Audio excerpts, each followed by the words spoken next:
ಅವರು ಹೋಗಿ ಭೇಟಿ ಮಾಡಲಿಲ್ಲ. ಬಟ್ ಕಾರಲ್ಲಿ ಹೋಗುವಂತದ್ದು ಏನಿತ್ತು? ಕಡೆ ಕ್ಷಣದಲ್ಲಿ ಅಟೆಂಪ್ಟ್ ಮಾಡಿದ್ದಾರೆ ಮರ್ತ್ಗಿರ್ತ ಹೋಗ್ಬೋದು ಅಂತ. ಯಾಕೆಂದ್ರೆ ಅವ್ರು ಹೋಗಿ ಬಂದ್ಮೇಲೆ ಮತ್ತೆ ಸಿದ್ದರಾಮಯ್ಯನವರು ಹೋಗಿ ಏನಾದ್ರು ಖರ್ಗೆ ಅವ್ರ ಮೈಂಡ್ ವಾಶ್ ಮಾಡ್ಬೋದು ಅಂತ ಅದು ಒಂದು ಸ್ಟ್ರಾಟಜಿ. ಯಾಕೆ ಅಂತಂದ್ರೆ ಇವ್ರದ್ದು ಯಾವಾಗ ಏನೇನ್ ನಡೆಗಳು ಹೇಳಕ್ ಆಗಲ್ಲ. ಪ್ರತಿಯೊಂದರಲ್ಲೂ ಕೂಡ ತುಂಬಾ ವೆಲ್ ಕ್ಯಾಲ್ಕುಲೇಟೆಡ್ ಮೂವ್ಸ್ ಇರ್ತವೆ ಇವ್ರದ್ದೆಲ್ಲರೂ. ಈಗ ನಾನು ಹೋಗಿ ಬಂದ್ ಮಾತಾಡಿದ್ಮೇಲೆ ಮತ್ತೆ ಸಿದ್ದರಾಮಯ್ಯನವರು ಹೋದ್ರೆ ಖರ್ಗೆ ಅವ್ರ ಮೂಡ್ ಚೇಂಜ್ ಆಗುತ್ತಾ, ಮನಸ್ಸು ಬದಲಾಗುತ್ತಾ, ಈ ತರದ್ದೆಲ್ಲ ಕ್ಯಾಲ್ಕುಲೇಷನ್ ಇರ್ಬೋದೇನೋ. ಯಾಕೆಂದ್ರೆ ಇವರೆಲ್ಲರೂ ಕೂಡ ರಾಜಕೀಯವನ್ನ ಅರ್ದು ಕುಡ್ದವ್ರು ಇವರು. 40 ವರ್ಷದ ರಾಜಕಾರಣಿಗಳಂತಂದ್ರೆ ಸಾಮಾನ್ಯ ರಾಜಕೀಯ ಇವ್ರು ನೋಡಿರಲ್ಲ. ಸೊ ಸದಾಶಿವನಗರದಿಂದ ಏರ್ಪೋರ್ಟ್ ವರ್ಗೂ ಕೂಡ ಖರ್ಗೆ ಅವ್ರ ಜೊತೆ ಮಾತಾಡ್ಕೊಂಡು ಹೋಗಿದ್ದಾರೆ.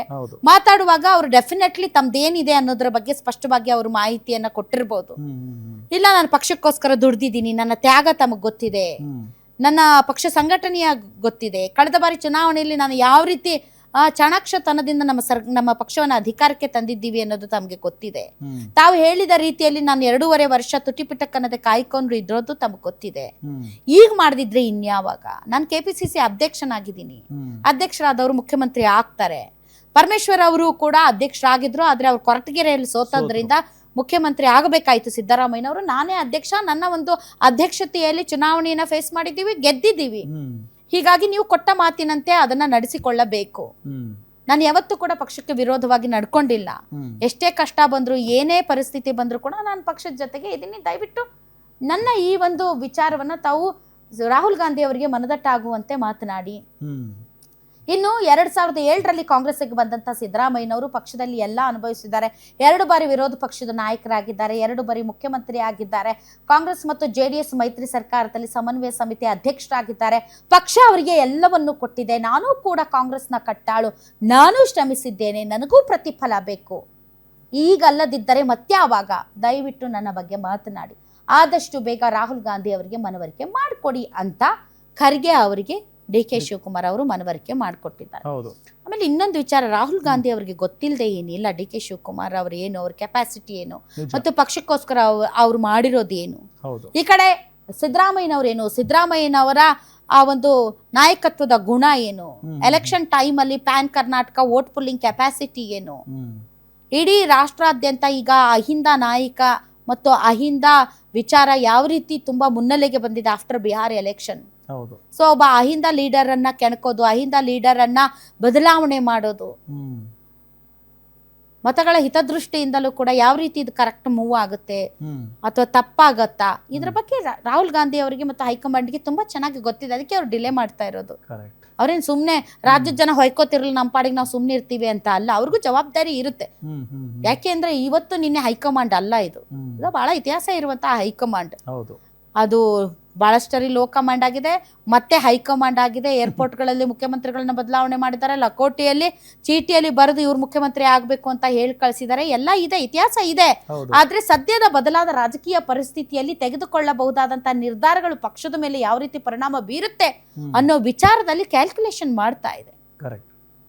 ಈಗ ಸಿದ್ದರಾಮಯ್ಯನವರನ್ನ ಬದಲಾವಣೆ ಮಾಡಿದ್ರೆ ಆಗಬಹುದಾದಂತಹ ಸ್ಥಿತ್ಯಂತರಗಳೇನು, DK ಶಿವಕುಮಾರ್ ಅವ್ರು ಕೊಡ್ಲಿಲ್ಲ ಅಂದ್ರೆ ಏನು, ಕೊಟ್ರೆ ಏನು, ಮುಂದಿನ 2028ರ ಚುನಾವಣೆಯ ಹಿತದೃಷ್ಟಿಯಿಂದ ಏನು, ಯಾರನ್ನ ಮಾಡಿದ್ರೆ ಪಾರ್ಟಿಯಲ್ಲಿರುವಂತಹ ಅವರವರ ಕಟ್ಟಾಳುಗಳು, ಅನ್ಯಾಯಿಗಳು, ಬೆಂಬಲಿಗರು ಯಾವ ರೀತಿ ರಿಯಾಕ್ಟ್ ಮಾಡ್ತಾರೆ, ಯಾರಿಗೂ ಸೇರದಂತಹ ತಟಸ್ಥ ಗೋಡೆ ಮೇಲೆ ಕುತ್ಕೊಂಡಿರುವಂತಹ ಕೆಲವೊಬ್ರು ಹಿರಿಯ ರಾಜಕಾರಣಿಗಳು ಅವರ ಮುಂದಿನ ನಡೆ ಏನಾಗಿರಬಹುದು, ಇವೆಲ್ಲವನ್ನು ಕೂಡ ಕ್ಯಾಲ್ಕುಲೇಟ್ ಮಾಡಿ ಸರಿಯಾದ ಒಂದು ನಿರ್ಧಾರ ತೆಗೆದುಕೊಳ್ಬೇಕು. ಅಂಡ್ ಇಡೀ ರಾಷ್ಟ್ರ ನೋಡ್ತಾ ಇದೆ ಈ ವಿಚಾರ, ಕೇವಲ ರಾಜ್ಯಕ್ಕೆ ಸೀಮಿತವಾಗಿಲ್ಲ. ರಾಮ್, ನೀವು ತಗೊಳ್ಳಿ ಯಾವ್ದಾದ್ರು ನ್ಯಾಷನಲ್ ಮೀಡಿಯಾ ನೋಡಿ, ಈ ವಿಚಾರ ಚರ್ಚೆ ಆಗ್ತಾ ಇದೆ.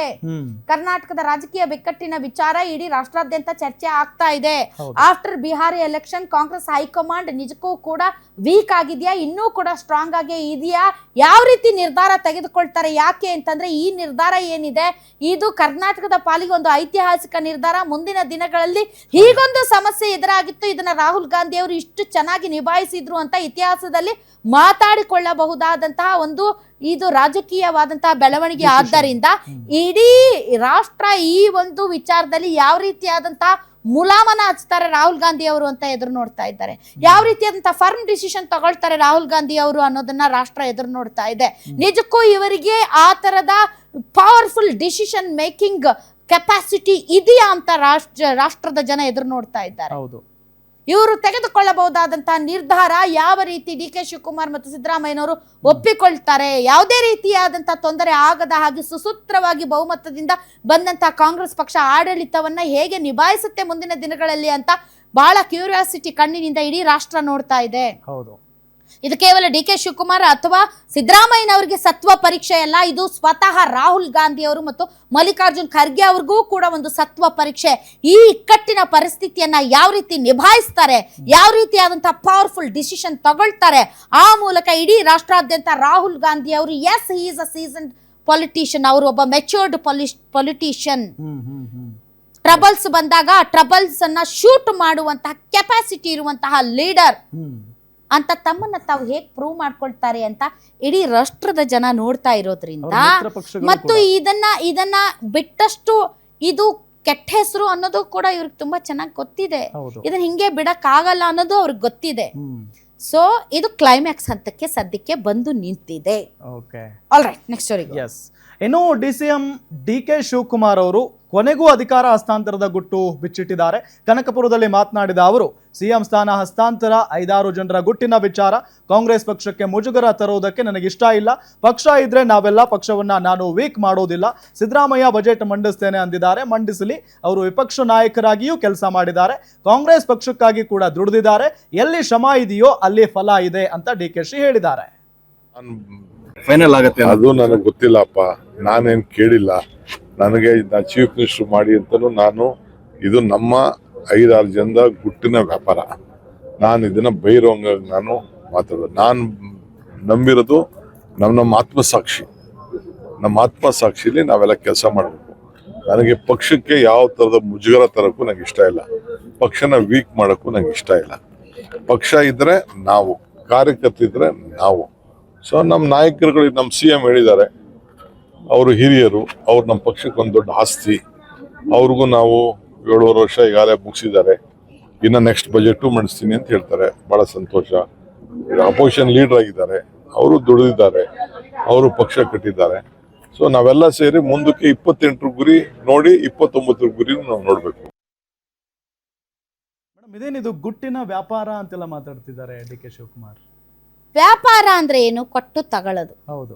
ಒಂದು ಲಾಭದ ಉದ್ದೇಶದಿಂದ ಸರಕುಗಳನ್ನ, ಸೇವೆಗಳನ್ನ ಉತ್ಪಾದಿಸುವ, ಖರೀದಿಸುವ, ಮಾರಾಟ ಮಾಡುವ ಒಂದು ವಾಣಿಜ್ಯ ಚಟುವಟಿಕೆ. ಇದು ವ್ಯಾಪಾರ ಅಂದ್ರೆ ಕೊಟ್ಟು ತಗೊಳ್ಳೋದು. ಹೌದಾ? ಲಾಭ. ಇದು 5-6 ಜನರ ನಡುವೆ ನಡೆದಿರುವಂತಹ ಗುಟ್ಟಿನ ವ್ಯಾಪಾರ. ಗುಟ್ಟಿನ ವ್ಯಾಪಾರನೇ, ಆದ್ರೆ ಗುಟ್ಟಿನ ವ್ಯಾಪಾರ. ಈ ಗುಟ್ಟು ಗೊತ್ತಿರೋದು ಎಷ್ಟು ಜನರಿಗೆ? 5-6 ಜನರಿಗೆ ಮಾತ್ರ. ಸೊ 5-6 ಜನರ ಮಧ್ಯೆ ನಡೆದಿರುವಂತಹ ಗುಟ್ಟಿನ ವ್ಯಾಪಾರ ಇದು ಅಂತ ಹೇಳುವುದರ ಮೂಲಕ ಹೌದು ಈ ವ್ಯಾಪಾರ ನಡೆದಿದೆ ಅಂತಂಗ ಆಯ್ತು, ಒಪ್ಕೊಂಡಿದ್ದಾರೆ ಅಲ್ವಾ? ಎಲ್ಲಿ ಹೇಳಿದ್ದಾರೆ DK ಶಿವಕುಮಾರ್ ಅವರು? ನಿಮ್ಗೆ ಹೆಂಗೆ ಹೇಳ್ತೀರಾ ಅಂತ ಹೇಳಂಗಿಲ್ಲ ಇನ್ಮೇಲೆ. ಹೌದಾ? ಮತ್ತೆ DK ಶಿವಕುಮಾರ್ ಅವರು ಕೂಡ ಮತ್ತೆ ರೇಗಾಡಿದ್ರೆ ನಾವೇನು ಮಾಡಕ್ಕಾಗಲ್ಲ, ಯಾಕಂದ್ರೆ ನೀವೇ ಹೇಳಿರೋದು ಆ ಮಾತನ್ನ. ಹೌದಾ? ಹಾ, ಚರ್ಚೆ ಆಗಿದೆ ಅಲ್ಲ, ಇದು ವ್ಯಾಪಾರ, ಗುಟ್ಟಿನ ವ್ಯಾಪಾರ. 5-6 ಜನರ ನಡುವೆ ನಡೆದಿರುವಂತ ಗುಟ್ಟಿನ ವ್ಯಾಪಾರ. ಹಾಗಾದ್ರೆ ವ್ಯಾಪಾರ ನಡೆದಿದೆ ಅಂತ ಆಯ್ತು. ಕೊಟ್ಟರು ತಗೊಳ್ಳೋದು. ನಾ ಕೊಡ್ತಾ ಇದ್ದೀನಿ 2.5 ವರ್ಷ, ನೀ 2.5 ವರ್ಷ ಆದ್ಮೇಲೆ ನೀನ್ ಕೊಡ್ಬೇಕು ನನಗೆ ವಾಪಸ್ಸು. ಹೌದಾ? ಇದು ವ್ಯಾಪಾರ. ನಾನು ಕೊಡ್ತಾ ಇದ್ದೀನಿ, 2.5 ವರ್ಷ ಆದ್ಮೇಲೆ ನೀನ್ ನನ್ಗೆ ಕೊಡ್ಬೇಕು. ಇದಕ್ಕೆ ಸಾಕ್ಷಿ ಯಾರು? 5-6 ಜನ. ಸೊ 5-6 ಜನರ ನಡುವೆನೆ ಗುಟ್ಟಿನ ವ್ಯಾಪಾರ ನಡೆದಿದೆ. 5-6 ಜನರ ನಡುವೆನೆ ಮತ್ತೆ ಆ ಗುಟ್ಟಿನ ವ್ಯಾಪಾರ ನಡೆಯುತ್ತೆ. ಅಲ್ಲಿವರೆ ನಾನು ಏನ್ ಮಾತಾಡಲ್ಲ, ನಮ್ಮ ಪಕ್ಷಕ್ಕೆ ಮುಜುಗರ ತರಲ್ಲ. ನೋಡಿ ಇಲ್ಲಿ ನಿಂತಿದಾರಲ್ಲ ಇವರೆಲ್ಲ, ಪಾಪ ಇವರೆಲ್ಲ ಪಕ್ಷಕ್ಕೋಸ್ಕರ ದುಡ್ದಿದ್ದಾರೆ. ಇವರೆಲ್ಲರೂ ಪಕ್ಷದ ಕಚೇರಿ ಕಸ ಹೊಡೆದಿದ್ದಾರೆ, ಬಾವುಟ ಹಾರಿಸಿದ್ದಾರೆ, ಕೇಸ್ಗಳನ್ನ ಹಾಕಿಸ್ಕೊಂಡು ನ್ಯಾಯಾಲಯಕ್ಕೆ ಓಡಾಡ್ತಾ ಇದ್ದಾರೆ. ಆದ್ರೆ ಇವರೆಲ್ಲರ ಶ್ರಮಕ್ಕೆ ಫಲ ಉಂಟು. ಹಾಗೆ ನನ್ನ ಶ್ರಮಕ್ಕೂ ಫಲ ಉಂಟು. ಆದ್ರೆ ಅದನ್ನ ನಾನು ಓಪನ್ ಆಗಿ ಕೇಳಲ್ಲ. ಅದು ಗುಟ್ಟಾಗಿ ನಡೆದಿದೆ ವ್ಯಾಪಾರ, ನಾನು ಗುಟ್ಟಾಗೆ ಬಗೆಹರಿಸ್ಕೊಳ್ತೀನಿ ಅಂತ ಬಗೆಹರಿಸ್ಕೊಳ್ಳಿ. ಬಟ್ ಒಂದಂತೂ ಜನರಿಗೆ ಕನ್ಫರ್ಮ್ ಆಯ್ತು, ಇದು ವ್ಯಾಪಾರ ನಡೆದಿದೆ. ಆದ್ರೆ 5-6 ಜನ ಮಾತ್ರ ಗುಟ್ಟಾಗಿ ನಡೆದಿದೆ. ಆಯ್ತಲ್ಲ, ಮುಗೀತಲ್ಲ. ವ್ಯಾಪಾರ ನಡೆದಿದೆ ಅಂದ್ರೆ ನಡೆದಿದೆ. ಸೊ ಈ ವ್ಯಾಪಾರದ ಗುಟ್ಟಿನ ಮಾತುಕತೆಯಲ್ಲಿ ಯಾರಿಗೆ ಏನ್ ಭರವಸೆ ಕೊಟ್ಟಿದ್ದಾರೆ ಅನ್ನೋದು ಇಂಪಾರ್ಟೆಂಟ್ ಅಲ್ವಾ? ಹೌದಲ್ವಾ? ಸೊ ಆ ಭರವಸೆಯ, ಆ ಗುಟ್ಟಿನ ವ್ಯಾಪಾರದಲ್ಲಿ ಭಾಗಿಯಾದವರು ಸಿದ್ದರಾಮಯ್ಯನವರು, DK ಶಿವಕುಮಾರ್ ಅವರು. ಇವರಿಬ್ಬರ ನಡುವೆ ವ್ಯಾಪಾರ ನಡೆದಿದೆ.